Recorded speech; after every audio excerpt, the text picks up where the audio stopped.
বিয়ের 1 মাস পর থেকে তানিয়া বুঝতে পারে তার শাশুড়ি মা উপরে যতটা ভালো সেজে থাকে আসলে ততটা ভালো সে নয়। ওর কাছে এসে বড় ছেলের বউয়ের নামে সমালোচনা করে, আবার বড় বউয়ের কাছে গিয়ে ওর নামে সমালোচনা করে। তানিয়া নিজের কানে শুনেছে শাশুড়ি মাকে ওর নামে সমালোচনা করতে। শুধু তাই নয়, ওর শাশুড়ি মা আশেপাশের প্রতিবেশীদের নামেও সারাদিন সমালোচনা করতে থাকে। নিজের পরিবারের থেকে প্রতিবেশীদের জন্য ওনার বেশি টেনশন। সারাদিন কে কী করলো, কার কী হলো সেসবের খবর তার কাছে থাকে। অন্যের ভালো সহ্য করতে পারেন না তিনি। কাউকে ভালো থাকতে দেখলে হিংসায় জ্বলে পুড়ে শেষ হয়ে যান। নতুন বউ তানিয়া নিজের পরিবার, বাড়িঘর, আপনজন ফেলে শ্বশুরবাড়িতে আসতে না আসতেই শাশুড়ি মায়ের চোখে খারাপ হয়ে গেছে। অথচ বিয়েই হয়েছে মাত্র 8-10 দিন হয়েছে। বিয়ের 2 দিন পর থেকেই তানিয়া নিজের হাতে রান্নাবান্না করে, ঘরের যাবতীয় কাজও করে, যেন শাশুড়ি মা কিছু বলতে না পারে। ওর বড় যা কোনো কাজ করতে আগায় না, ছেলেকে নিয়ে সারাদিন নিজের রুমেই বসে থাকে। খাওয়ার সময় শুধু রুম থেকে বেরিয়ে খাবার খেয়ে আবার রুমে ঢুকে যায়। বাড়িতে 6 জন মানুষ, 6 জনের 2 বেলার রান্না তানিয়ার ঘাড়ে এসে পড়েছে। ভাসুরের ছেলেটা ছোট, 4 বছর বয়স, তার জন্য আলাদা খাবার রান্না করতে হয়। শাশুড়ি মায়ের তবুও অভিযোগের শেষ নেই। একটু বসে থাকতে দেখলেই যেন তার শরীর জ্বলে ওঠে। সারাদিন কাজ করতে হবে, তার কথা এমন যে কাজ না থাকলেও কাজ করতে হবে। একটু 19-20 হলেই খিটখিট করে। সামনে কিছু না বললেও আড়ালে দাঁড়িয়ে গালাগালি করে বিশ্রী ভাষায়। তানিয়া কয়েকবার শুনেছে নিজের কানেই। কিছুদিন পর বুঝতে পারে তার শাশুড়ির এমন আচরণের কারণ। তানিয়ার বাবা মেয়ের বিয়ের পর কেন মেয়ের ঘর ভর্তি করে ফার্নিচার, তার ছেলেকে কেন বাইক, মেয়েকে কেন আরও স্বর্ণের জুয়েলারি দিল না। তানিয়ার বাবা বাড়ির জায়গাটুকু বাদে আর জায়গা জমি নেই, মেয়েকে কেমন করে দিবে, আর ভবিষ্যতেও কিছু দিতে পারবে বলে মনে হয় না। এই বিষয়গুলো নিয়ে সারাদিন গুজুর গুজুর ফুসুর ফুসুর করতে থাকে তানিয়ার শাশুড়ি। অথচ তারা তানিয়ার বাবার সামর্থ্য অবস্থা দেখেই তানিয়াকে তাদের বাড়ির বউ করে এনেছে। তানিয়ার কোনো ভাই নেই, তাই তার বাবার একার ইনকামে পরিবার চলে। নিজের সামর্থ্য অনুযায়ী মেয়েকে স্বর্ণের চেইন, হাতের বালাসহ আরও অনেক কিছু দিয়েছেন। তানিয়া শুনেছে ওর বড় জায়ের বাবার বাড়ি থেকে বড় জাকে একটা কানা করি সুতোও দেয়নি, অথচ তাকে কিছু বলার সাহস পায় না শাশুড়ি। তবুও চুপচাপ সব কিছু সহ্য করে যায় তানিয়া, কারণ তার স্বামীর কেয়ারিং মনোভাব তানিয়াকে মুগ্ধ করেছে। তানিয়ার বড় যা ভীষণ চালাক চতুর একজন মহিলা। তানিয়ার সাথে মিষ্টি মিষ্টি কথা বলে নিজের আর ছেলের সব কাজ ওকে দিয়ে করিয়ে নেয়, আর নিজে সারাদিন বসে বসে ফোনের স্ক্রিনে ডুবে থাকে। ওদিকে পানের থেকে চুন খসতেই ওর শাশুড়ি ওর বাবা মাকে তুলে গালাগালি করে। তখন তানিয়ার মরে যেতে ইচ্ছে করে। তার বিশ্রী ভাষা তানিয়ার কানে গরম সীসা ঢালার মতো লাগে। যখন ফকিন্নির বাচ্চা বলে গালি দেয়, তখন তানিয়ার চিৎকার করে বলতে ইচ্ছা করে, আপনারা তো আমার বাবা মায়ের অবস্থা দেখেই আমাকে এনেছেন, তাহলে কেন এখন আমার সামনে আমার বাবা মাকে তুলে গালাগালি করে আমার 14 গোষ্ঠী উদ্ধার করেন? বলতে ইচ্ছে হলেও বলতে পারে না তানিয়া। বললেই শাশুড়ি মা বলবে বিয়ে হয়েছে মাত্র কয়েক মাস হয়েছে, এখনই মুখে মুখে তর্ক করে, তখন আরও বেশি বেশি গালাগালি করবে। তানিয়া সকাল থেকে রাত পর্যন্ত বাড়ির যত কাজ আছে সব নিজ হাতে করে, তবুও নাকি তানিয়া কোনো কাজ করে না। অথচ তানিয়ার বড় যা কোনো কাজ করেন না, তবুও তাকে কিছু বলার সাহস পায় না শাশুড়ি, কারণ তাকে কিছু বললেই সে সাথে সাথে তার হাজবেন্ড আমানকে সব বলে দেয়, আর আমান ফোন করে মায়ের সাথে রাগারাগি করে। ছেলের ভয়েই কিছু বলার সাহস করে না শাশুড়ি আসমা বেগম। মেজ ছেলের বউ চুপচাপ শোনে, কাউকে কিছু বলে না। আরাফের কাছে অভিযোগ করে না কখনো, সেজন্যই আরও সাহস পায় আসমা বেগম। তানিয়ার স্বামী তার মায়ের এই রূপ সম্পর্কে অবগত। ওর সামনে আসমা বেগম দুধে ধোয়া তুলসী পাতা হয়ে থাকে। এই কারণেই আর কিছু বলে না তানিয়া আরাফকে। বললেও হয়তো আরাফ বিশ্বাস করবে না, বা মায়ের সম্পর্কে এমন কিছু জানতে পারলে কষ্ট পাবে, কারণ আরাফ ওর মাকে অনেক বেশি ভালোবাসে। দিনের পর দিন শাশুড়ি মায়ের মানসিক অত্যাচার মুখ বুজে সহ্য করে যায় ১৯ বছর বয়সী তানিয়া। নিজের ভেতরের কথাগুলো কাউকে বলতে পারে না। বাবা মাকে কিছু বলে না, কারণ তারা শুনলে কষ্ট পাবে, টেনশন করবে। হাজার মন খারাপের মাঝেও মুখে হাসি ফুটিয়ে থাকে। সারাদিনের কষ্টগুলো বিলীন হয়ে যায় আরাফের ভালোবাসা পেয়ে। আরাফ ওকে অসম্ভব রকমের ভালোবাসে। মাঝে মধ্যে ওর মুখ দেখে জিজ্ঞেস করে কি হয়েছে। হাসি মুখে তানিয়া জানায় কিছু হয়নি। বইয়ের মিথ্যে হাসি ধরতে পারে না আরাফ। আরাফ বেতনের সব টাকা তার বাবার অ্যাকাউন্টে জমা করত, শুধু নিজের হাত খরচের জন্য অল্প কিছু টাকা রেখে। হঠাৎ করে আরাফের চাকরি চলে যায়। অতি প্রয়োজনে বাবার কাছে ১০০ টাকা চাইলেও টাকার জন্য দাঁড়িয়ে থাকতে হয় অনেকক্ষণ। বাবার রাগী দৃষ্টির শিকার হতে হয়েছে, তবু নিশ্চুপ থাকত আরাফ। সামনে ঈদ, বিয়ের পর এই প্রথম ঈদ তানিয়ার, অথচ আরাফ তাকে কিছু দিতে পারল না। পরের দিন ঈদের সালাত আদায় করতে যাওয়ার সময় আরাফ ওর বাবাকে ডাকে ঈদগাহ মাঠে যাওয়ার জন্য। তবে মাজার ইসলাম নিজের রুম থেকে বের হয় না, নামাজ আদায় করতেও চায় না, কারণ আরাফ কয়েকশো টাকা চেয়ে নিয়েছিল বলে। অথচ গত ২ বছর ধরে স্যালারির সব টাকা আরাফ তার অ্যাকাউন্টে দিয়েছে। যখন যত টাকার প্রয়োজন হয়েছে তুলে তুলে খরচ করেছে, তাতেও বাবার মুখের দিকে তাকানো যায় না, যেন তার ইনকামের টাকা আরাফ ছিনিয়ে নিচ্ছে। এখন সে যখন জবলেস, হাতে টাকা নেই, নিজেরই ইনকামের টাকা নিজে খরচ করবে তাও পারবে না। তাদের ধারণা আরাফের কাছে টাকা থাকা সত্ত্বেও আরাফ ওনাদের কাছে চায়। আরাফ বেতনের সব টাকা তাদের দেয় না। ঈদের একটা দিনেও শ্বশুর শাশুড়ির কথার আঘাত থেকে রেহাই পায় না তানিয়া। তানিয়ার দু চোখ বেয়ে গড়িয়ে পড়ে উষ্ণ গরম নোনা জল। ঈদের দিনটা মন খারাপেই কেটে যায় তানিয়ার। আরাফও বুঝতে পারে সব কিছু, তবুও চুপ করেই থাকে। ঈদের দিন কোনো ঝামেলা, রাগারাগি, রেশারেশি চায় না সে। আরাফ বরাবর শান্তপ্রিয় মানুষ। ঈদের পরের দিন ছোট বোন মরিয়ম আসে জামাই নিয়ে বাবার বাড়িতে ঘুরতে। সেই সুবাদে ভালো মন্দ রান্না করতে বলে আসমা বেগম। রান্নার জন্য সকল কিছু গুছিয়ে দেয় তানিয়া। আজ বড় চা রান্না করবে। যেদিন মাংস, পোলাও, বিরিয়ানি বা ভালো মন্দ রান্না করা হয়, সেদিন বড় চা রান্না করে নিজের পছন্দ মতো।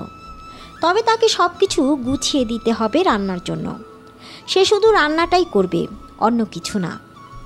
শাশুড়ি ব্লেন্ডারে ব্লেন্ড করা মশলা দিয়ে রান্না করা খাবার খাবেন না। তার পাটায় বাটা মশলা ছাড়া তরকারি ভালো লাগে না। বেশি করে বেটে ফ্রিজে রেখে দিলেও ভালো লাগে না। রোজ রোজ টাটকা বাটতে হবে, তারপর রান্না করতে হবে সেই মশলা দিয়ে। বাধ্য হয়ে তানিয়া রোজ রোজ শিলপাটায় মশলা বাটে। রান্না শেষে আসমা বেগম মেয়ে জামাই মাজার ইসলাম এবং আরাফকে খাবার বেড়ে দেন। স্ত্রীকে রেখে খেতে ইচ্ছে না করলেও মুখ বুজে খেয়ে নেয় আরাফ। যেহেতু মা ভাবি খায়নি, তাদের হয়তো সাথেই খাবে। খাবার বাড়ার সময় দেখা যায় অল্প তরকারি আছে। খাসির মাংস পুরোটা শেষ, একটা ডিমও নেই। দুটো মাছ ভাজা পড়ে আছে প্লেটে, অথচ জন প্রতি 1 পিস করে ডিম সিদ্ধ করে ভাজা হয়েছিল। মাছও জন প্রতি দিয়েও দুটো বেশি ছিল। খাসির মাংস ছিল 1 কেজি, গরুর মাংস ছিল 1 কেজি, দেশি মুরগির রোস্টের শুধু ঝোল পড়ে আছে বাটিতে। সেসব দেখে বড় জায়ের মুখ রং পরিবর্তন হয়। রাগ হলেও চুপ রইল। 3 জনের প্লেটে পোলাও বেড়ে দেয় বড় চা। মাছ দিতে গিয়ে দোটানায় ভোগে, তবুও একটা শাশুড়ি মায়ের প্লেটে দিয়ে অন্যটা নিজে অর্ধেক নেয়, বাকি অর্ধেক তানিয়াকে দেয়। শাশুড়ি মাকে বলে তরকারি বেড়ে দিতে। সে বড় বউর প্লেটে দেখে দেখে মাংস তুলে দেন, নয়তো বড় বউ সিঙ্গাপুরে খবর পাঠিয়ে দেবে। এমনিতেই খাসির মাংস, রোস্ট আর ডিম শেষ। মেজ বউয়ের প্লেটে দিতে গিয়ে আর কিছুই থাকে না দেখা যায়। নেড়ে চেড়ে তেল, হাড্ডি আর একটা টুকরো দিয়ে প্লেটের এক পাশে ভর্তি করে দেন। শাশুড়ি গরু মাংস খান না, নিজের জন্য এক বাটিতে আলাদা করে খাসির মাংস তুলে রেখেছিলেন। সবটুকু তরকারি নিজের প্লেটে ঢেলে নেন একেবারে। চুপচাপ খায় সবাই। বড় যা ছোট যা এর প্লেটের দিকে তাকায়। তার হয়তো একটু খারাপ লাগলো। মেয়েটা সকাল থেকে খেটে খুঁটে সব কিছু গুছিয়ে দিল, অথচ ওর জন্যই কিছুই নেই। নিজের প্লেট থেকে বড় একটা টুকরো তুলে দেয় ছোট জায়ের প্লেটে। তানিয়া নিতে না চাইলেও জোর করে দেয়। সে তো ছেলের জন্য বেশি বেশি নিয়েছিল।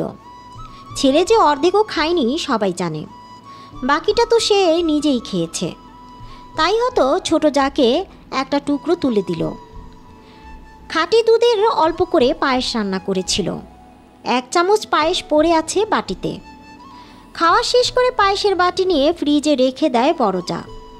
তার ছেলেকে পরে খেতে দেবে। খাওয়া শেষে টেবিল পরিষ্কার করে নিজের রুমে যাওয়ার জন্য আগাতেই বড় জায়ের ডাক কানে ভেসে আসে। নিজের রুমে না গিয়ে বড় জায়ের রুমের দিকে এগিয়ে যায়। ভেতরে প্রবেশ করে দেখে বড় যা বেডে বসে রাগে ফোঁসফোঁস করছে। বুঝতে পারে তার রাগের কারণ। ঘন্টার পর ঘন্টা ধরে আগুনের সামনে দাঁড়িয়ে গরম সহ্য করে রান্না করলো, অথচ খাওয়ার সময় খাবার নেই। শাশুড়ি প্রত্যেকবার এমন করেন। এমনিতে তো ভালো মন্দ রান্না করতে দেন না কখনোই। ভীষণ কৃপণ তিনি, মেপে মেপে দেন রান্না করার জন্য। আর যখন মেয়ে আর মেয়ের জামাই বাড়িতে আসে তখন বিভিন্ন ভালো ভালো আইটেম রান্না করতে দেন। আর খাওয়ার সময় সব খাবার তাদের প্লেটে তুলে দেন। বাড়িতে যে ছেলের বউ আছে সেই চিন্তা তার নেই। পরের মেয়েকে কেন খাওয়াবে? ওই বুড়ির নাকি হাই প্রেশার, তারপরেও দুধ ডিম গরুর মাংস গিলতেই থাকে। গিলবে আর বলবে ভালো লাগে না, প্রেশার বেড়ে গেছে। ওই শয়তান বুড়ি কোন আক্কেলে এক টেবিলে বসে আমাদের দুজনকে ছাড়া খাসির মাংস খেলো একা একা। ওর নিজের মেয়েকে তো ঠিকই ঠেলে ঠেলে গিলিয়েছে। আর কিছু বলতে পারে না, রাগে তার শরীর কাঁপছে। নিজের মেয়ের বেলায় 16 আনা আর অন্যের মেয়ের বেলায় 4 আনাও না। একটু পর আবার রাগের চোটে অনেক কিছু বলে তানিয়ার কাছে। তানিয়া নিশ্চুপ হয়ে সব শোনে। কী বা বলবে সে কোনো ভাষা খুঁজে পায় না। অভ্যেস হয়ে গেছে সব কিছু সহ্য করার। নিজের রুমে ফিরে আসে তানিয়া। বেডে গম্ভীর হয়ে বসে আছে আরাফ। খাবার খাওয়ার সময় দেখেছে তার মা কী করেছে। আরাফ বেশি মাংস খায় না, তেল মশলা দেওয়া খাবারও বেশি খায় না। বাড়িতে 2 জন বউ আছে সেই কথা যেন ওর মা ভুলেই গিয়েছিল। বোন জামাইয়ের সামনে কিছু বলতেও পারেনি। তার মা এমনটা কিভাবে করলো? এমনিতে সকলের সাথে বসে খুব একটা খাওয়া হয় না আরাফের। ছুটির দিনে 2-1 বেলা একসাথে খাওয়া হয়, তাছাড়া বাকি দিনগুলোতে একাই বেশি খায়। তার মা কি সবসময় এমন করে, নাকি আজকেই করলো শুধু? আরাফ তানিয়াকে জিজ্ঞেস করে অনেকবার এই ব্যাপারে। তানিয়া নিশ্চুপ থাকে। যা বোঝার আরাফ বুঝে যায়, আর কিছু জিজ্ঞেস করে না। পরের দিন বড় যা বাপের বাড়ি চলে যায়। তার বাবা এসেছিল নেওয়ার জন্য। তানিয়ার বাবা তানিয়া আর আরাফকে নেওয়ার জন্য আসতে চাইলে মাজাহার ইসলাম আর 2 দিন পর আসতে বলে, কারণ তার মেয়ে এসেছে। মেয়েকে রান্না করে খাওয়াবে কে?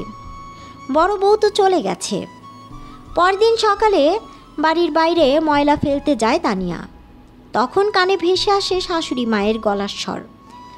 শাশুড়ি প্রতিবেশীর কাছে তানিয়ার নামে সমালোচনা করছে, সেই সঙ্গে বিশ্রী ভাষায় গালিগালাজ করছে।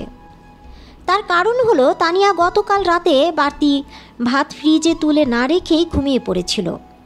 ভাত গরম ছিল, তাই ভেবেছিল ঠান্ডা হলে ফ্রিজে তুলে রাখবে।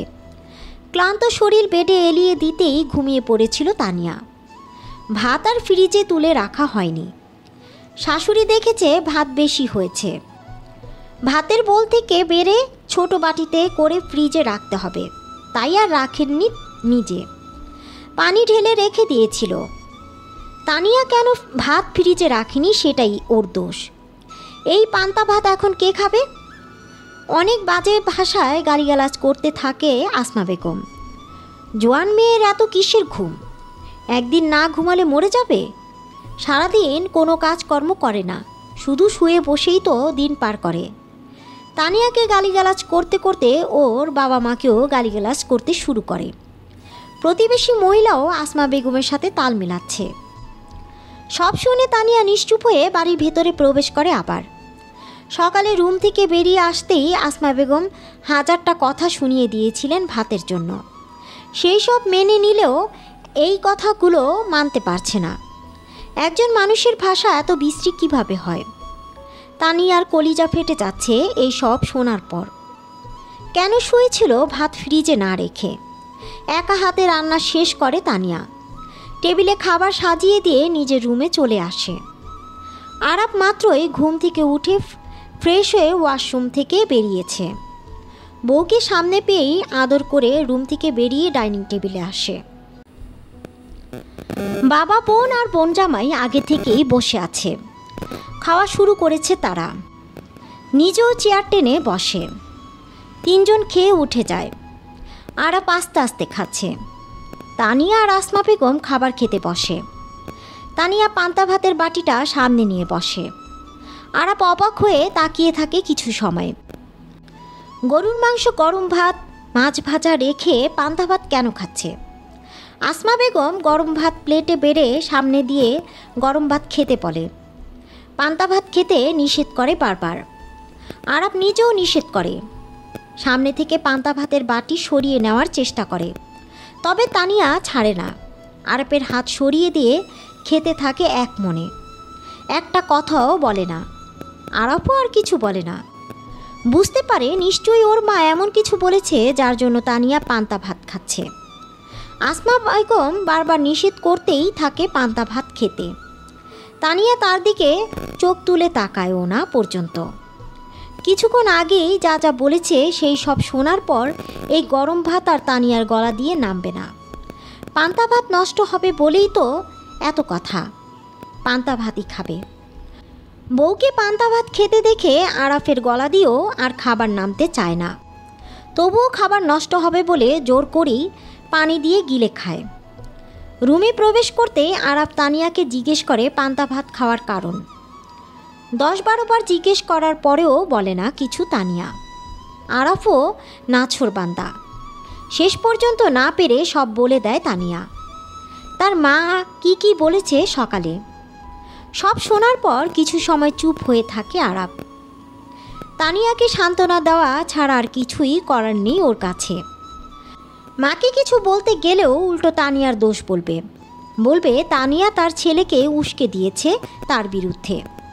সাফ সাফ না করবে এইসব কিছু বলেনি সে। কয়েকদিনই বেশ চিনে গেছে নিজের মাকে।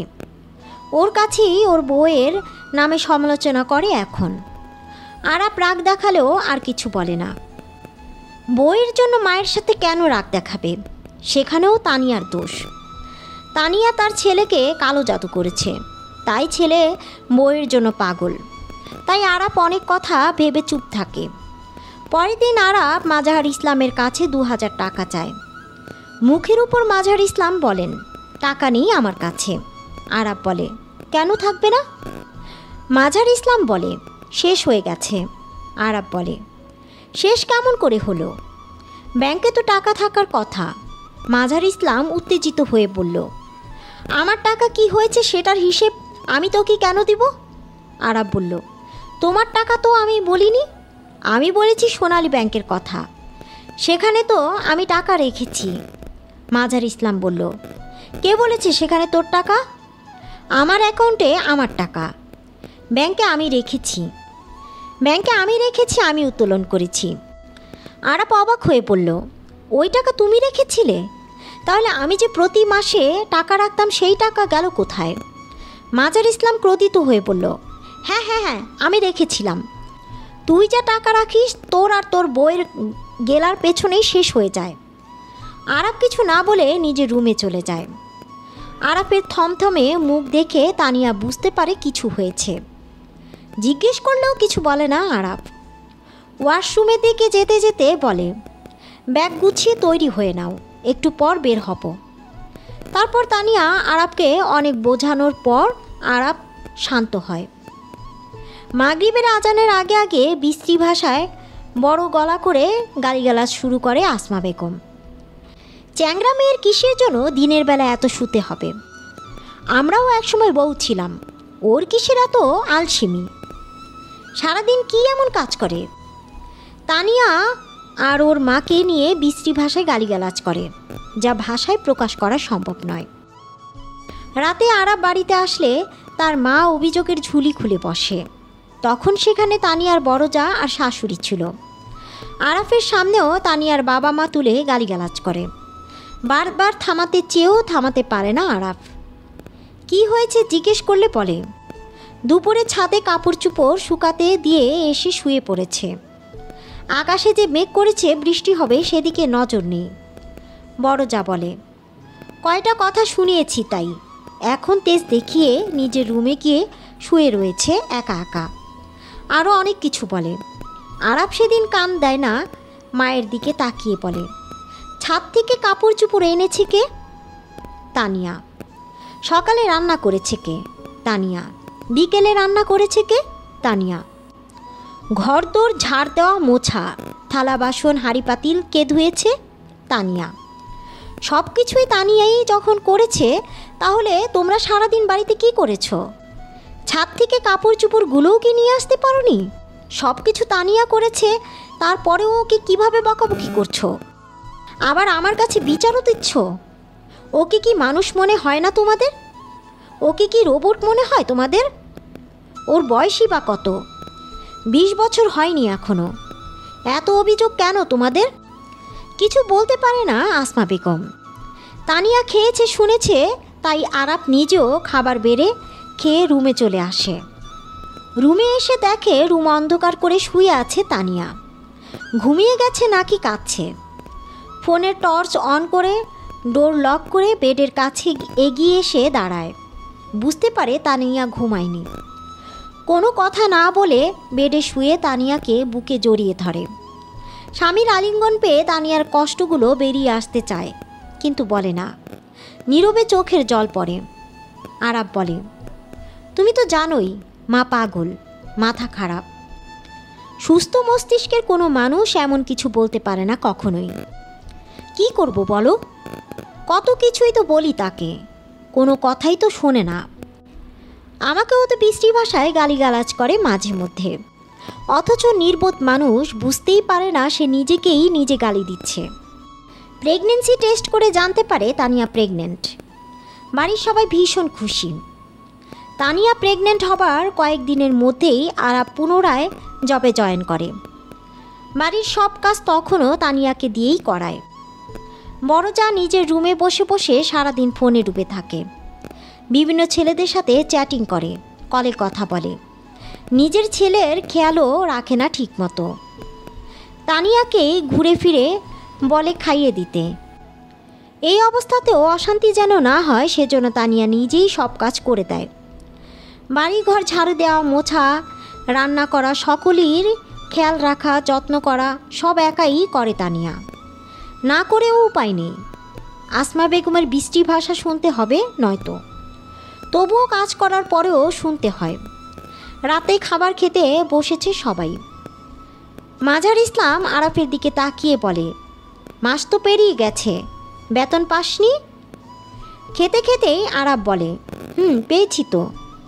তাহলে অ্যাকাউন্টে এখনও টাকা আসেনি কেন? সংসার খরচের 20,000 টাকা তো মার কাছে দিয়েছি, বাকি টাকা? খেতে খেতেই আরাফ বলে, বাকি টাকা আমার নিজের অ্যাকাউন্টে জমা রেখেছি। এখন থেকে প্রত্যেক মাসে সংসার খরচের 20,000 টাকা বাদে বাকি টাকা আমার অ্যাকাউন্টেই জমা করব। রেগে আরাফের দিকে তাকিয়ে রইলেন মাঝার ইসলাম। আরাফ এক মনে খেয়ে চলেছে। ডাইনিং টেবিলে আর কোনো কথা হয় না। থমথমে মুখে খাওয়া শেষ করে সকলে। মাঝার ইসলামের উচ্চ গলার স্বর ভেসে আসে তানিয়াদের ঘরে। ভীষণ রকমের ক্ষেপে গেছেন তিনি। বিশ্রী ভাষায় আরও অনেক কিছু বলে। আরাফ ওয়াশরুম থেকে বের হতেই তানিয়া ওর সামনে দাঁড়ায় আর বলে, আব্বার অ্যাকাউন্টে টাকা দাওনি কেন? আব্বার রাগারাগি করছে তো টাকার জন্য। আরাফ বলে, রাগারাগি করবে কেন? তার ব্যাংকে বাকি 2 ছেলে টাকা রাখে, আমি নাকি ব্যাংকে 1 টাকাও রাখিনি। আমি তো টাকা রাখি না, তাহলে 1 মাসে টাকা দেইনি বলে এত জ্বলুনি উঠেছে কেন তার? 20,000 টাকা দিয়ে সংসার খরচ চলবে না কেন এখন?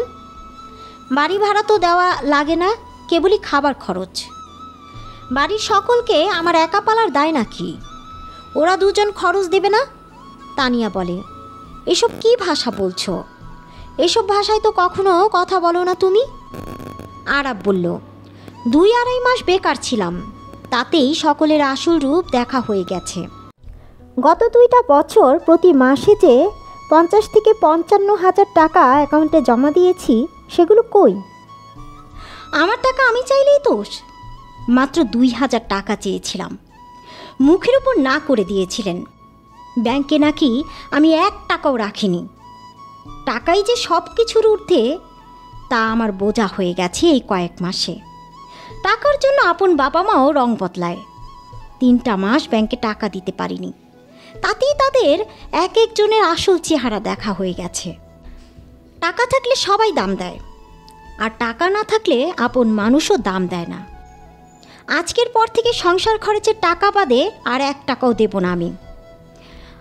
আর বাড়ির সব কাজ একা একা করলে খবর আছে তোমার। এখন আর একা না তুমি, মনে থাকে যেন।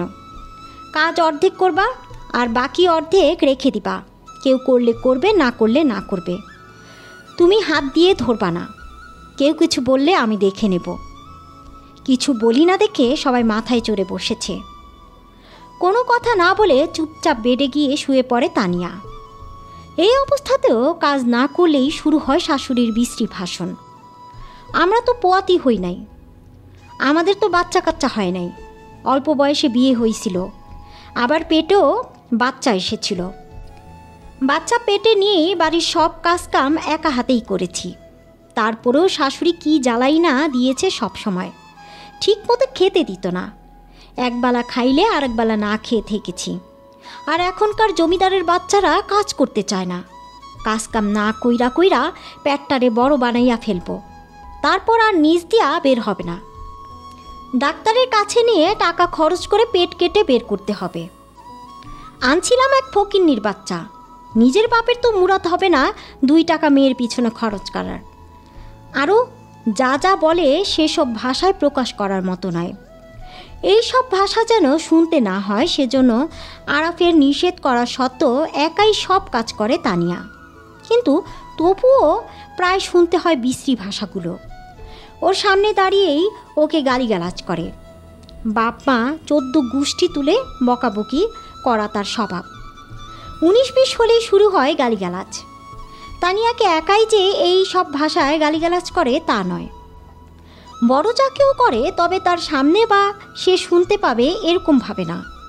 প্রতিবেশীদের সামনে এভাবেই গালিগালাজ করে তাকেও। তানিয়া শুনেছে বলতে। তারাও ছেলের বউদের নিয়ে নিন্দা সমালোচনা করতে ব্যস্ত সবসময়। পরনিন্দা পরচর্চা করাই এদের মূল কাজ। গর্ভবতী অবস্থায় খাবার খাওয়া প্রয়োজন, কিন্তু নিজের ইচ্ছে মতো কোনো কিছু রান্না করে খেতেও পারে না মেয়েটা। সপ্তাহে 1 দিন যদি মাংস রান্না হয় তো ওই একদিনই তরকারি দিয়ে ভাত খেতে পারে। তাছাড়া বাকি দিনগুলোতে ভর্তা ভাজি দিয়ে ভাত খেতে হয়। দুধ ডিম খেতে গেলে শাশুড়ির ভাষণ শুরু হয় আবার। আমার ছেলে মেয়ে যখন পেটে ছিল ভর্তা ভাতও খেতে পেতাম না একবেলা। 2 দিন পর একদিন ভাত চোখে দেখতাম। আর এখনকার জমিদারের ঝিগো দুধ ডিম আরও কত কিছু খাওয়া লাগে যে হিসাব নাই। আমি যেই রকম শ্বশুর বাড়িতে পড়ছিলাম ওই রকম বাড়িতে পড়লে বুঝতো। আমারে যেমনে জ্বালাইছে বাটুল্লা শয়তান বুড়ি, তেমনে জ্বালাইলে 2 জামাইয়ের বাড়ির ভাত খাইতে পারতো না। কিছু কই না তাতেই হ্যাগো ফোসকা পড়ে। অন্য মানুষরা ছেলের বউদের যেভাবে জ্বালায় সেভাবে জ্বালাইলে কি করতো আল্লাহ জানে। শাশুড়ির মুখে এমন কথা শোনার পর থেকে দুধ ডিম খাওয়ার রুচি হয় না তানিয়ার। আরাফ এনে দিলেও খায় না। তানিয়ার মাঝে মধ্যে ভীষণ হাসি পায় শাশুড়ির মায়ের কথা শুনে। সে নাকি জ্বালায় না, মানুষ এর থেকেও বেশি জ্বালায় নাকি ছেলের বউকে। তানিয়া দেখেনি নিজের চোখে, নিজের শাশুড়িকে দেখেছে শুধু এমন করতে।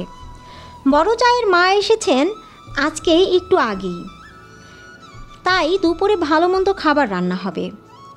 গর্ভবতী অবস্থায় তানিয়া মাছের গন্ধ সহ্য করতে পারে না, তাই ঠিক করেছিল লাউয়ের ডগা আলু দিয়ে শুটকি রান্না করে খাবে। এরই মধ্যে শাশুড়ি এসে বলে, দরিয়ার মধ্যে দিয়া কত যায়, 2 বেলা ভর্তা ভাত গেলা যায় না। সকালে একবার ভর্তা ভাত খেয়েই উনি শুকিয়ে গেছেন। 2 পদের মাছ রান্না হচ্ছে, ওনার চোখে পড়ে না, সব কিছু একবারেই ঢুকানোর চিন্তা। চিল্লিয়ে চিল্লিয়ে কথাগুলো বলেন আসমা বেগম। তারপর গজগজ করতে করতে, গালিগালাজ করতে করতে চলে যান রান্নাঘরের থেকে। কোনো কথা না বলে কেটে রাখা ডগা আর ডাটাগুলো পলিথিনে ভরে ফ্রিজে তুলে রেখে দেয় তানিয়া। গলগল করে 2 চোখ বেয়ে গড়িয়ে পড়ে পানি। উল্টো দিকে ফিরে দাঁড়িয়ে চোখের পানি মুছতে থাকে, কিন্তু অবাধ্য চোখের পানি আবার বেরিয়ে আসে। মেয়ে হয়ে জন্মটাই কি ভুল, দোষের? বড়জা আর তার মা থমথমে মুখে দাঁড়িয়ে আছে। সকলের সাথে না খাওয়ার কারণে আরাফ তানিয়ার খাবারের দিকে খুব একটা খেয়াল রাখতে পারে না, তবে প্রতিদিন জিজ্ঞেস করে কি কি খেয়েছে, দুধ ডিম খেয়েছে কিনা। না খেয়েও স্বীকার করে তানিয়া। কি করবে বুঝতে পারে না। যদি বলে খাইনি, তাহলে আরাফ ওর মায়ের সাথে রাগারাগি করবে, আর ওর মা সেই সবের ঝাল উঠাবে তানিয়ার উপরই। তার বিশ্রী ভাষা তানিয়া শুনতে চায় না, তাই সব সহ্য করে নেয়। সুখ একদিন আসবেই, এই ভেবেই সবর করে তানিয়া। পরিবারের সাথে আরাফের রেষারেষি হোক সেটাও চায় না তানিয়া। এমনিতেই কয়েক মাস ধরে পরিবারের সাথে ভালো সম্পর্ক না আরাফের। ছেলের সামনে আসমা বেগম ভালো মা, ভালো শাশুড়ি সেজে থাকে। মাজার ইসলামের অ্যাকাউন্টে টাকা না দেওয়ার কারণে এখনও মাঝে মাঝে রাগারাগি করেন। মাজার ইসলাম বাহিরে টাকা উড়াতেন, পকেট ভরে টাকা নিয়ে বের হতেন বাড়ি থেকে। চায়ের দোকান, হোটেল, বিভিন্ন জায়গায় বন্ধু বান্ধবদের পিছনে খরচ করতেন। সমাজের চোখে ধনী উদার মনের মানুষ সাজতেন ছেলের রক্ত জল করে ইনকাম করা টাকা খরচ করে। এখন আর তা করতে পারেন না। এখন সবাই হিসেব করে টাকা দেয়। বড় 2 ছেলে দেন 15 করে 30,000 করে, আর ছোট ছেলে দেয় 10,000। আগে তার ছেলে বেতনের টাকাই তার অ্যাকাউন্টে জমা করতেন, আর এখন দেয় 15,000 টাকা। এটা সে কিছুতেই মেনে নিতে পারেন না। তানিয়া ডেলিভারির সময় হয়ে আসে। সকাল থেকেই মাজা আর পেটে হালকা হালকা ব্যথা করছিল। সেই ব্যথা নিয়েই সবাইকে সকালে রুটি বানিয়ে খাইয়েছে। তানিয়ার পাশে দাঁড়িয়েই আরাফ রুটি খায় ডিম ভাজি দিয়ে। জোর করে কয়েকবার তানিয়ার মুখেও পুড়ে দেয়। তানিয়াকে অস্বাভাবিকভাবে নড়াচড়া করতে দেখে বেশ কয়েকবার জিজ্ঞেস করে, কি হয়েছে? কিছু হয়নি বলে ব্যাপারটা উড়িয়ে দেয় তানিয়া। তানিয়ার পেন ওঠেনি তখনও। শাশুড়ির কানে পৌঁছতেই সে বড় ননদকে ডেকে নিয়ে আসেন। ননদ আবার আরেক মাতব্বর। সে হসপিটালে নিতে নিষেধ করেন। বাড়িতেই নাকি ডেলিভারি হবে। নর্মাল ডেলিভারি করানোর জন্য একজন আত্মীয়কে ডেকে নিয়ে আসে। সে বাড়িতেই নর্মাল ডেলিভারি করায়। অনেকের নাকি এভাবেই করিয়েছে। খবর পেয়ে কাল বিলম্ব না করে তানিয়ার বাবা মা ঢাকায় আসার জন্য তাড়াহুড়া করে তৈরি হয়ে নেন।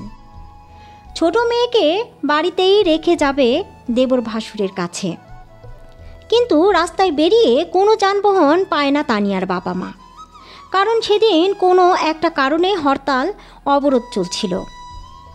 রেল স্টেশন, বাস স্ট্যান্ড ঘুরে ফিরে বাড়ি ফিরে আসেন বিষণ্ণ হয়ে। টাঙ্গাইল থেকে তো ঢাকা অবধি হেঁটে যাওয়া সম্ভব নয়। একটা সিএনজিও নেই রাস্তায়। রাস্তার পরিবেশ একদম নীরব। বাড়িতে এসে যখন জানতে পারে তার মেয়েকে বাড়িতেই রাখা হয়েছে নর্মাল ডেলিভারি করানোর জন্য, তখন তানিয়ার মা কাঁদতে কাঁদতে মূর্ছা যান। মায়ের মন বলে কথা, মেয়ের কাছেও নেই তিনি। কিছুতেই নিজেকে শান্ত করতে পারেন না।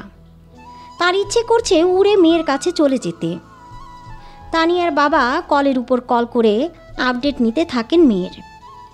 আরাফের ফোন বাড়িতেই রেখে গেছে, চার্জ ছিল না, তাই চার্জে দিয়ে বেরিয়েছে। এখনও বাড়ি ফিরেনি। পেইন ওঠার জন্য মাতব্বরি করে ফার্মেসি ডাক্তার থেকে এনে স্যালাইন দেওয়া হয়। যারা ডেলিভারি করাবে তারা ভরসা দেয় কিছু হবে না। অনেক সময় পর বাড়ি ফিরে আসে আরাফ। বাড়ির ভিতর এত মানুষজন দেখে বুঝতে পারে না কি হয়েছে। পরে যখন জানতে পারে কি হয়েছে তখন ভীষণ রেগে যায়। বাড়ির সকলের কাছে রাগারাগি শুরু করে দেয়। তারপর বাড়ি থেকে দ্রুত বেরিয়ে যায় গাড়ি ডেকে আনার জন্য। স্যালাইন দেওয়ার কারণে পুরোপুরি পেইন উঠে গেছে তানিয়ার। তীব্র ব্যথা দাঁত চেপে সহ্য করে যাচ্ছে। পেইন উঠেছে, অনেক সময় হয়ে গেছে। বেবি এখনও জরায়ুর মুখ থেকে অনেক দূরে। একজন বৃদ্ধ মহিলা দ্রুত তানিয়াকে হসপিটাল নিয়ে যেতে বলে। এভাবে থাকলে মা আর বাচ্চা দুজনের যে কোনো কিছু হয়ে যেতে পারে। গাড়ি ডেকে এনেই তানিয়াকে হসপিটালে নিয়ে যায়। আরাফের রাগে শরীর জ্বলছে। ওর পারমিশন ছাড়া ওর বউকে কেন স্যালাইন দেওয়া হয়েছে, কেন বাড়িতে ডেলিভারি করানোর চেষ্টা করা হয়েছে। হসপিটালে যাওয়ার পর চেক আপ করে ডক্টর জানান নর্মালি ডেলিভারি পসিবল নয়, সার্জারি করাতে হবে। তানিয়াকে ওটিতে নেওয়া হলে তার ঘণ্টাখানিক পর জানানো হয় তানিয়ার ফুটফুটে একটা মেয়ে হয়। মেয়ের নাম রাখা হয়েছে মারিয়া। উপস্থিত সকলের মুখে হাসি দেখা গেলেও কেবল একজন ব্যক্তি বাদে। রাত পেরিয়ে সকাল হতেই তানিয়ার বাবা মা আসে। হাসপাতালে তানিয়ার কাছে ওর শাশুড়ি আর তানিয়ার মা থেকে যান। বাকি আত্মীয় স্বজন তানিয়া আর বাবুকে দেখে বাড়ি ফিরে যান। আসমা বেগম বোনের সাথে কথা বলার সময় তানিয়ার দিকে তাকান। নিশ্চুপ তানিয়াকে দেখে ভাবেন ঘুমিয়ে গেছে হয়তো। আসমা বেগমের কয়েকটা কথা কানে ভেসে আসে তানিয়ার। তিনি বলেন, বড় ছেলের বউয়ের ছেলে হয়েছে কারণ বড় ছেলের বউয়ের মায়ের প্রথম সন্তান ছেলে, আবার আসমা বেগমেরও ছেলে, তাই বউয়ের পেটে থেকে ছেলেই হয়েছে। কিন্তু তানিয়ার মায়ের প্রথম সন্তান মেয়ে, তাই তানিয়ার মেয়ে হয়েছে। মায়ের খাইজত পেয়েছে তানিয়া। তানিয়াকে বউ করে আনা বিরাট ভুল হয়েছে। আরাপের কাছে অনেক ধনী ধনী পরিবারের মেয়ে বিয়ে দেওয়ার জন্য ইচ্ছে পোষণ করেছিল, কিন্তু সেই সব মেয়েকে আরাপ পছন্দ করেনি। প্রথম দেখায় তানিয়াকেই পছন্দ করেছিল, তাই তো বাধ্য হয়ে তানিয়াকেই বউ করে নিয়ে আসতে হয়েছে। অন্য বাড়ির বউয়ের বাচ্চা হওয়ার পর সকল খরচ মেয়ের বাবা বহন করে, আর তার পরিবার বউদের খরচ তাদেরকেই বহন করতে হচ্ছে। আরও অনেক কিছু বলে। সব শুনে তানিয়া চুপ করে, তবে ভেতরে ভেতরেও নিজেও ফুঁসে উঠছে। অনেক চুপ করে থেকেছে, সহ্য করেছে অনেক, আর না, এই মহিলা কোনো দিন কোনো কিছুতেই পরিবর্তন হবে না। তানিয়ার মা তখন কেবিনের বাইরে বসা ছিল। আসমা বেগমের কত আক্ষেপ ছেলের ঘরে মেয়ে হয়েছে বলে। সে তো বড় মুখ করে বলতো তার 3 ছেলে শুধু ছেলেই হবে, কিন্তু এখন তো মেয়েই হলো। তার কথা মেয়ে কেন হবে, ছেলে জন্ম দিতে হবে। তানিয়া নিশ্চুপ হয়ে শোনে কথাগুলো।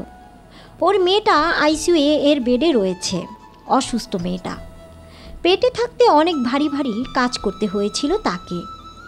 না করলেই শুরু হয়েছে শাশুড়ির চ্যাটাং চ্যাটাং কথা, সেই সাথে বিশ্রী ভাষায় গালিগালাজ। শাশুড়ি মায়ের আর একটা কথা শুনতেই ঠোঁটের কোণে হাসির রেখা দেখা যায় তানিয়ার, সেই সাথে চোখের কার্নিশ ঘেঁষে পানি। কথাগুলো ছিল এমন, মেয়ে হয়েছে না, মেয়ে ভিক্ষা করে বিয়া দেওয়া লাগবে। একটা মেয়ে পালা হাতি পালার সমান। ভাঙা থালা নিয়ে রাস্তায় বসা লাগবো। ড্রয়িং রুমের সোফায় বসে আছে আরাপ, ওর পাশে এসে বসে ওর মা। ঘুরিয়ে পেঁচিয়ে কিছুক্ষণ কথা বলে, তারপর সরাসরি সেই হসপিটালের কথাগুলোই বলে যেগুলো তার বোনের সাথে ফোনে বলেছিল। এবার আর চুপ থাকতে পারল না, সে চিৎকার করে বলে উঠল, অনেক শুনেছি তোমাদের কথা, এবার থামো। মেয়ে আমার হয়েছে, তোমার না, তাই তোমাকে চিন্তাও করতে হবে না। আল্লাহর কাছে মেয়ে চেয়েছি, তাই আল্লাহ তাআলা খুশি হয়ে মেয়ে দিয়েছে। মেয়েকে লালন পালন করা, বিয়ে দেওয়ার মতো সামর্থ্য আল্লাহ তাআলা আমাকে দিয়েছে। আর কথায় কথায় আমার বউয়ের দোষ ধরা তোমার স্বভাব হয়ে গেছে, তাই না? বাড়িতে তো আরেকটা বউ আছে, তাকে কিছু বলতে পারো না কেন? তারা মুখের উপর জবাব দিয়ে দেয়, তাই মনে কষ্ট পাবে, দুঃখ পাবে বলে কিছু বলি না। আমি চাইনি বাবা মায়ের বদদোয়া লাগুক কখনো। অন্যায় দেখেও চুপ থেকেছি, সেটাই আমার দোষ। আমার উচিত ছিল বড় ভাইয়ের মতো তোমাদের সাথে খারাপ ব্যবহার করা। বাড়িতে 2 জন মানুষ থাকতেও আমার প্রেগনেন্ট বউকে দিয়ে সব কাজ করিয়েছ। তোমাদের জন্য আজকে আমার মেয়েটা অসুস্থ। বেশি বাড়াবাড়ি করবে তো বউ বাচ্চা নিয়ে বাড়ি ছেড়ে চলে যেতে 2 বার ভাববো না আমি। আরাফের কথাগুলো শোনার পর মুখ ফুটে আর কিছু বলতে পারে না আসমা বেগম। বুঝতে পারেন ছেলে ভীষণ রকম রেগে আছে। মুখ কালো করে বসে রইলেন। আরাফ সোফা থেকে উঠে নিজের রুমে চলে আসে। বাবু ঘুমিয়ে রয়েছে। তানিয়া শুয়ে আছে, তবে ঘুমায়নি। আরাফের রাগী স্বরে বলা কথাগুলো শুনছে সে, কিন্তু শাশুড়ি মা কি কি বলেছে সেসব শুনতে পায়নি। আরাফ তানিয়ার শিওরে এসে দাঁড়ায়। আরাফের মুখের দিকে তাকায় তানিয়া। আরাফের ফর্সা মুখ লাল হয়ে উঠেছে, চোখ মুখ কঠিন হয়ে আছে, ভীষণ রকম রেগে আছে, বোঝা যাচ্ছে। আরাফ রাগী স্বরে তবে আস্তে আস্তে বলে, তোমাকে কি বলেছিলাম আমি? আমার কথা শোনোনি কেন? আরাফ রেগে তানিয়ার চোয়াল চেপে ধরে নিজের দিকে ফেরায়। ব্যথা না পেলেও তানিয়ার চোখ দিয়ে পানি বেরিয়ে আসে। চোয়াল ছেড়ে দেয় আরাফ। কঠিন রূপ থেকে একটু নরম হয়। হাত বাড়িয়ে তানিয়ার চোখের পানি মুছে দেয়। নরম স্বরে বলে, আমার কথা না শোনার ফল বুঝতে পারছো এখন? দিনের পর দিন মিথ্যে কেন বলেছ আমাকে? তোমাকে আমি নিষেধ করেছিলাম সব কাজ একা একা না করতে, ভারী কোনো কাজ করবে না, সেটাও নিষেধ করেছি বারবার। তারপরও কেন শোনোনি আমার কথা? এবার তানিয়া চোখের জল ফেলতে ফেলতে বলে, এটা না আমার বাপের বাড়ি, আর না আমার হাজবেন্ডের বাড়ি, এটা আমার শ্বশুর বাড়ি। এই বাড়িতে একটা কাজ কম করলে তোমার মা চিৎকার চেঁচামেচি শুরু করে। একটু শুয়ে থাকলে বিশ্রী ভাষায় গালিগালাজ করত। আমার বাবা মাকে তুলেও সবসময় গালিগালাজ করে। বাবু পেটে আসার পর তুমি যখন তোমার মাকে বলেছিলে এখন থেকে তারা দুজনে যেন বাড়ির অর্ধেক কাজ করে, ভারী কাজ যেন আমাকে দিয়ে না করায়, তুমি সেসব বলে বাড়ি থেকে চলে যাওয়ার পর তোমার মা যা নয় তাই বলে গালাগালি করত। এসব নাকি আমি বলতে বলেছি তোমাকে। আমাকে অভিশাপ দিয়েছিল কাজ না করলে আমি লুলা হয়ে যাব, আরও কত কিছু। তার ছেলের কান ভাঙিয়েছি আমি। আমার পেটের অনাগত সন্তানকে তুলে পর্যন্ত বাজে কথা বলেছিল। বড় ভাবি কাজ না করায় তাকে যা যা অভিশাপ দেয়, আমি চাইনি আমাকেও সেসব অভিশাপ দিক। ভাবি ভাইয়ের কাছে সব বলে দেয় বলে সেসব নিয়েও অভিশাপ দেয়। তোমাদের কারো সামনে না বললেও আমার সামনে বলে। আমি চাইনি সেসব অভিশাপ আমাকেও দিক, তারপরেও তো কম দেয়নি। তুমি কিছু বললে সেসব কিছুর দোষ আমার হয়েছে, আমি তোমাকে উস্কে দেই। তানিয়া নিজেকে শান্ত করে, একটু চুপ থেকে আবার বলে, তুমি দুধ ডিম ফলমূল এনে দিতে খাওয়ার জন্য, সেসব নিয়েও সারাদিন খোটা শুনতে হয়েছে। আমাকে খেতে না দিয়ে তারা নিজেরাই খেয়ে নিত। আমি খেতে গেলে শুনতে হয়েছে অকথ্য ভাষায় গালিগালাজ। আমাকে আমার বাবা মা খেয়ে জন্ম দেয়নি, জন্মের পর কিছু খাওয়ায়নি আমাকে। এইসব শোনার পর ওই খাবার আমার গলা দিয়ে কিভাবে নামবে? তোমার কাছে বলে দেব বলে আগে থেকেই আমাকে কোণঠাসা করে রাখতো। আরও কত কিছু বলেছে, সেসব নাই বললাম। মায়ের সম্পর্কে এসব শুনলে তুমি কষ্ট পাবে, বাড়িতে অশান্তি সৃষ্টি হবে, সেজন্য চুপচাপ সব মেনে নিয়েছিলাম। তুমি সারাদিন অফিসে কাজ করে ক্লান্ত হয়ে বাড়ি ফেরো। বাড়ি ফিরে সংসারের অশান্তি কলহ তোমার মাঝে অশান্তি সৃষ্টি করুক আমি চাইতাম না, তাই কিছু বলিনি। আরাফ আক্ষেপ নিয়ে বলল, এমন এক পরিবারে জন্ম হয়েছে, কি করব আর কি বলবো বুঝতে পারি না, মাথা কাজ করে না। নিজের বাবা মা এমন, নিজেরই লজ্জায় মরে যেতে ইচ্ছে করে। নরম আর ভালো মানুষের ভাত নেই এই দুনিয়ায়। আজকের পর থেকে নিজের ভুল না থাকলে উত্তর দিয়ে দেবে মুখের উপরই। সে যা করতে পারে করবে, বলতে পারলে বলবে। মাঝে মাঝেই ভীষণ অবাক লাগে এদের ঘরে আমার জন্ম হয়েছে।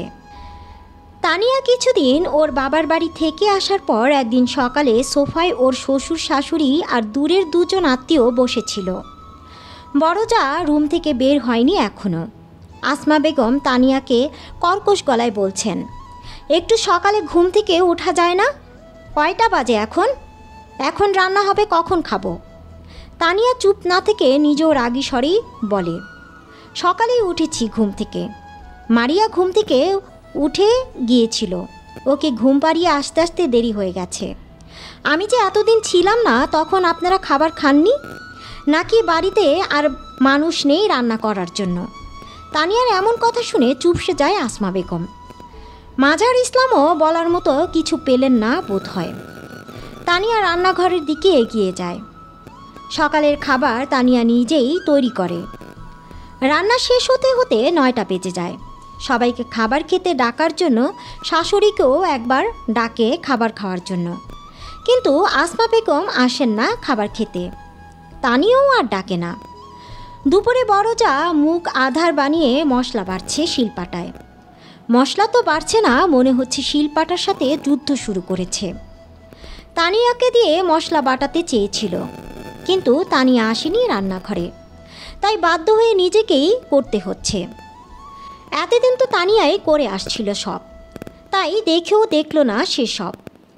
বাঁকা একটা হাসি দিয়ে এটু থালা বাসন যা ছিল সেগুলো ধুয়ে রাখে। রাতে খাবার জন্য ডাইনিং টেবিলে আসে। বাড়ির সবাই উপস্থিত আছে এখন। বড় জায়ের মুখের দিকে তাকানো যাচ্ছে না, মুখে আধার নেমে আছে। আজকে তানিয়া বাড়িতে থাকতেও রান্নার সব কাজ একা একা করতে হয়েছে তাকে। খাবারের স্বাদ আজ একটুও ভালো হয়নি, কেউ ভালোভাবে খেতে পারে না। অথচ এই খাবারের স্বাদ নিয়ে বিয়ের পর থেকে তানিয়াকে অনেক কথা শুনতে হয়েছে। কি রান্না করে রান্না ভালো হয় না, একদিন লবণ বেশি তো আরেকদিন কম, একদিন ঝাল বেশি তো আরেকদিন কম। প্রত্যেকবার খাবার খাওয়ার সময় একটা না একটা খুঁত ধরেছি। বাপের বাড়িতে কোনো কাজ শেখেনি, মাকে শিখিয়েছে। মেয়েকে বিয়ে দিয়েই বেঁচে গেছে। নানান কথা বলতো। সে এক কথা বলতে গেলে পুরো দুনিয়ার কথা টেনে নিয়ে আসতো। ওর রান্নার খুঁত ধরবে, আবার নিজেরাও রান্না করবে না। মাঝে মধ্যে তানিয়া বলতো, আমি রান্নার সব কিছু গুছিয়ে দিচ্ছি, আপনি রান্না করুন। শাশুড়ি তখন আর কিছু বলতো না। এভাবে বেশ কয়েকদিন পেরিয়ে যায়। শাশুড়ি মুখ ফুটে কিছু না বললেও ভিতরে ভিতরে যে সে ভীষণ রেগে আছেন তানিয়ার উপর তা বোঝা যায়। শাশুড়ির চিল্লাচিল্লি শুনে রুম থেকে বেরিয়ে আসে তানিয়া। বড়জা নিজেও বেরিয়ে আসে। কী নিয়ে ক্যাকা করছে কে জানে। রাগে চিল্লাচিল্লি করছেন সেটাই বোঝা যাচ্ছে শুধু।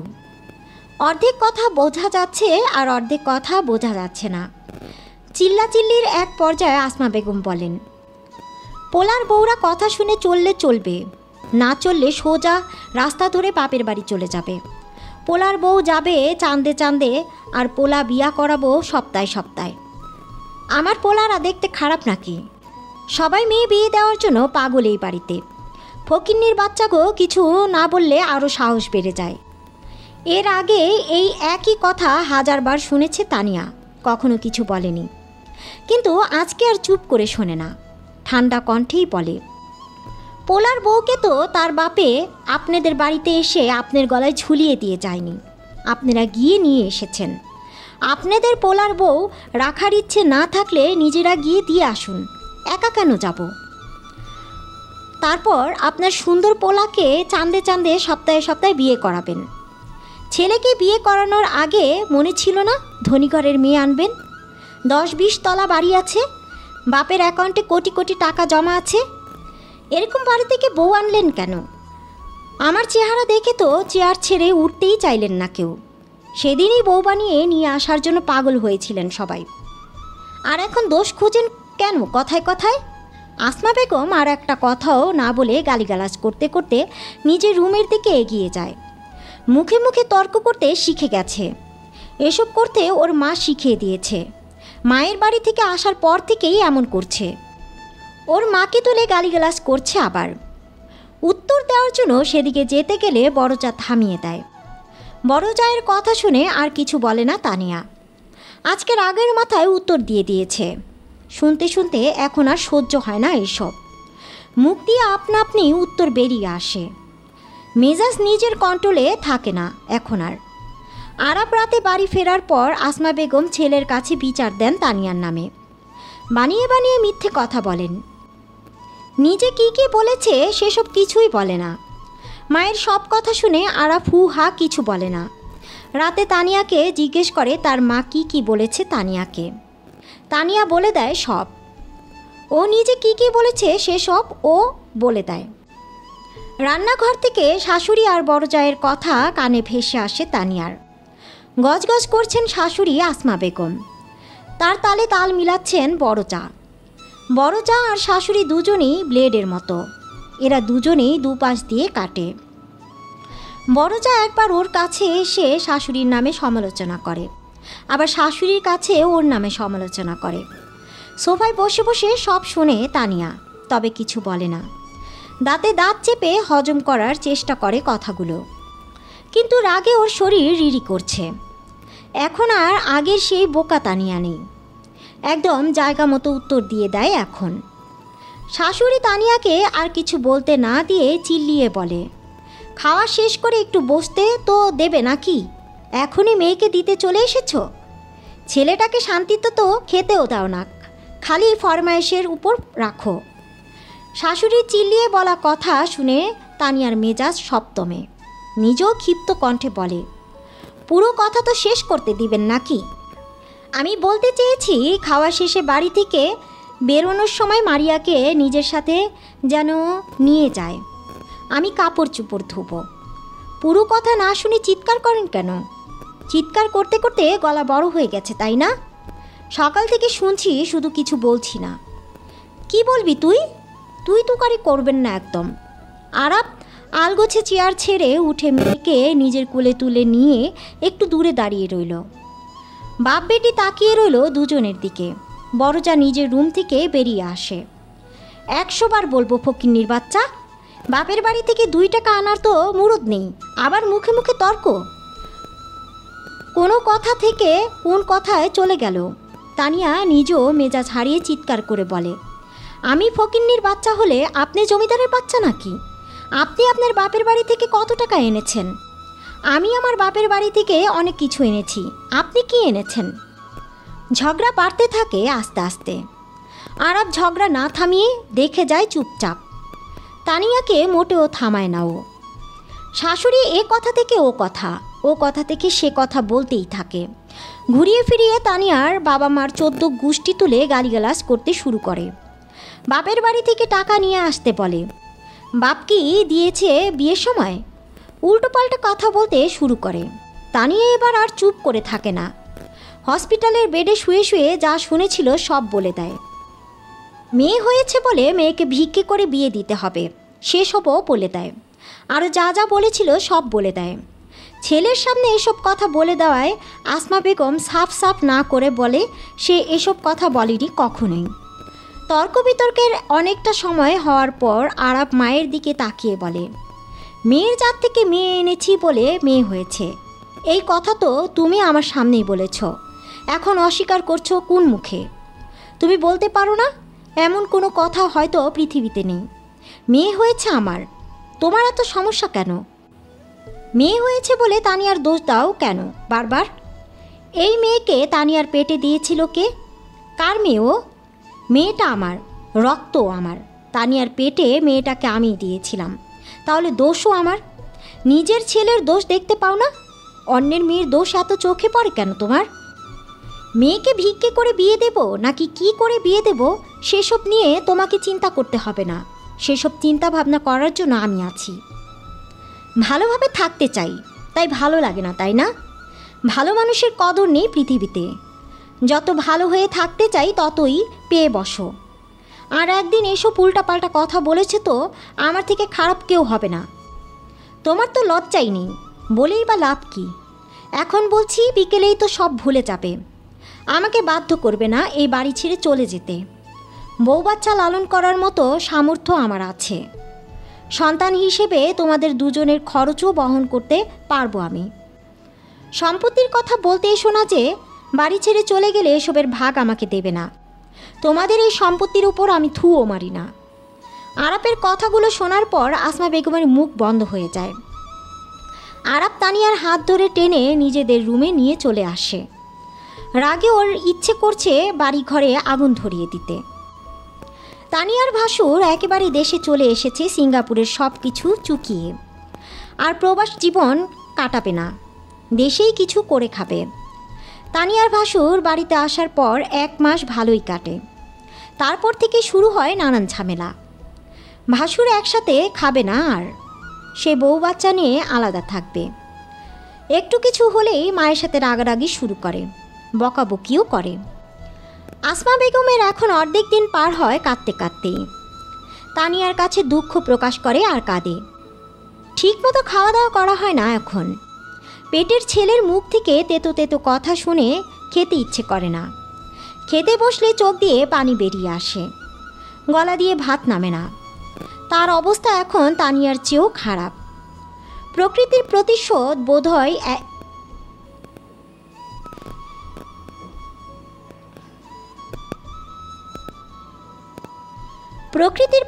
বোধহয় একেই বলে।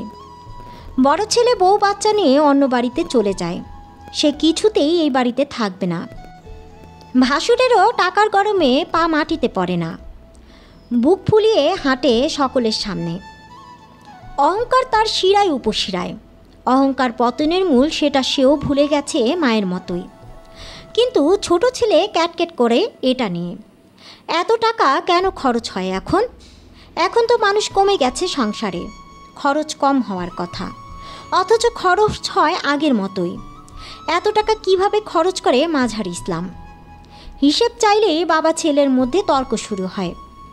মাঝার ইসলাম রেগে রেগে বলেন, যেই না 2 টাকা দেশ সংসারে, তোর আর দেওয়া লাগবে না 1 টাকাও। তোদের টাকা দিয়ে সংসার চলে? আমার টাকা সংসারের খরচ না করলে বাড়ির সবাই না খেয়ে মরতো এতদিনে। তোদের কাউকেই দিতে হবে না টাকা।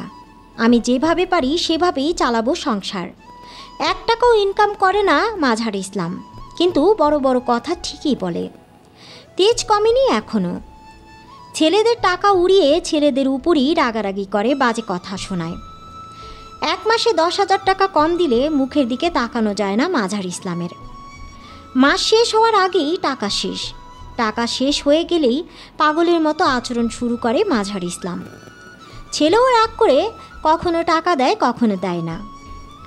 বাড়িতেও কল করে না খুব একটা। পুরো দায়িত্ব আরাপের ঘাড়ে। এখন তানিয়ার দিন কাটে সুখেই, আর আসমা বেগমের দিন কাটে চোখের জলে নাকের জলে। একটু কিছু হলেই বড় ছেলে খ্যাক খ্যাক করে ওঠে, কিছু বললেই বকাবকি করে।